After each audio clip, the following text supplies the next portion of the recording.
Steven Soderbergh's genre-bending supernatural thriller Presence provides an experimental look at a haunted house from the perspective of the ghost doing the haunting, culminating with a shocking reveal of the ghost's true nature.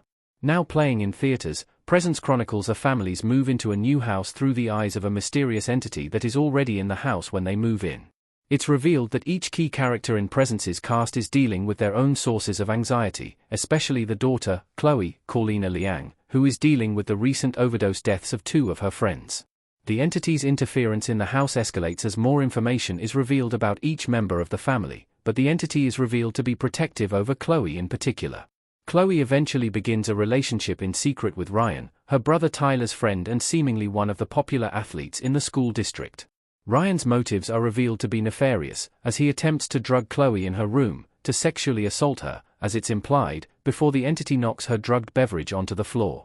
The tension in the house ramps up until parents Rebecca and Chris leave for the weekend on a work trip, which prompts Chloe to invite Ryan over to stay the night. Ryan drugs her brother Tyler so that he and Chloe can have uninterrupted time together, and that's when the terror truly begins.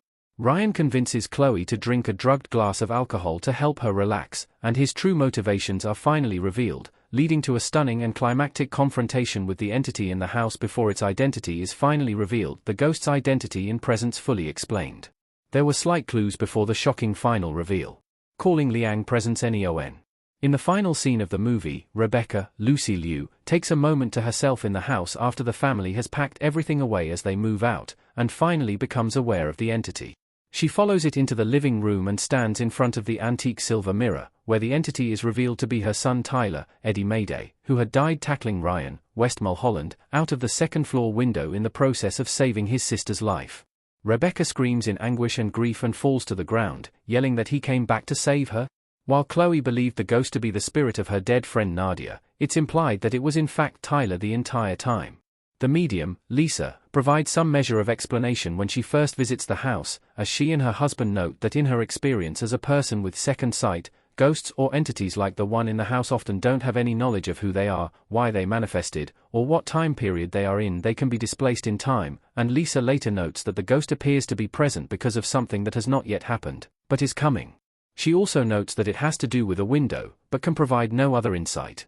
When the ghost desperately wakes the drugged Tyler at the end of Presence, it's implied that is when it first became aware of its own purpose and identity, and knew that Tyler needed to die so that the ghost could be created to wake him. It's a mind-melting paradox that's only fully understandable once the audience knows the ghost's identity. Upon a second glance, there are clues throughout about the ghost's identity, most notably its protectiveness over Chloe and the fact that it angrily destroys Tyler's room when he's regaling the family with his cruel prank on his classmate Simone.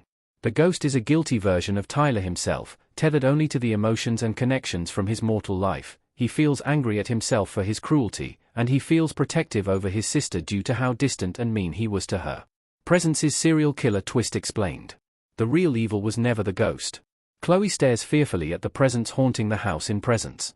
Tyler's friend Ryan comes across as suspicious from his first introduction, and when his motivations are first revealed, when he drugs Chloe's drink in her room, he appears to be a sick individual who habitually sexually assaults girls, given how practiced and prepared he is in drugging Chloe.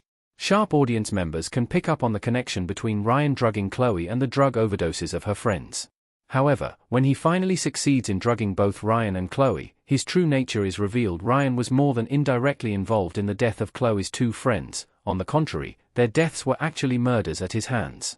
Ryan is revealed to be a serial killer who drugged both girls before smothering them in their passed-out state. To a coroner, it appeared as if the girls' breath had given out as a result of the drugs interacting with their systems, which is why he was able to get away with it. He attempts to do the very same to Chloe before Tyler's ghost wakes his corporeal form to save her life and kill Ryan. How Tyler's ghost is around before he dies. The medium Lisa provides a brief explanation. Eddie Mayday as Tyler from Presence. As someone who has had a psychic gift for her entire life, Lisa describes some general notes from her experiences with entities when Chris Sullivan, invites her into the home for the first time. She claims that the ghost may not even be aware of who or what it is, or when in time it is located.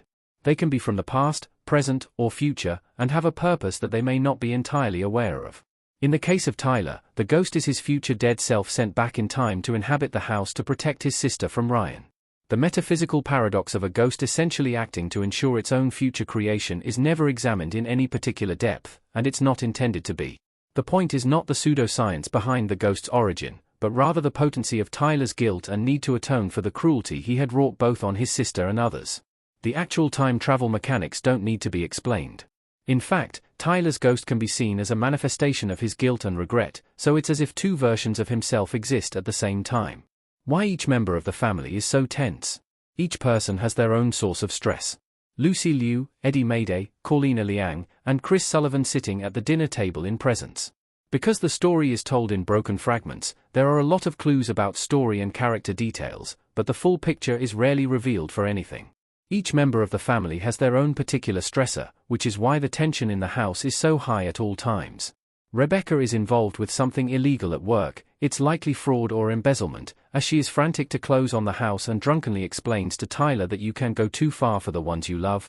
Chris is aware of his wife's illicit activities, and appears close to ending their marriage, as indicated by his call for legal advice about a spouse's culpability in their partner's legal troubles. Selfish and cruel, Tyler is mostly concerned with his own social standing, and how his sister's grief and odd behavior impacts that.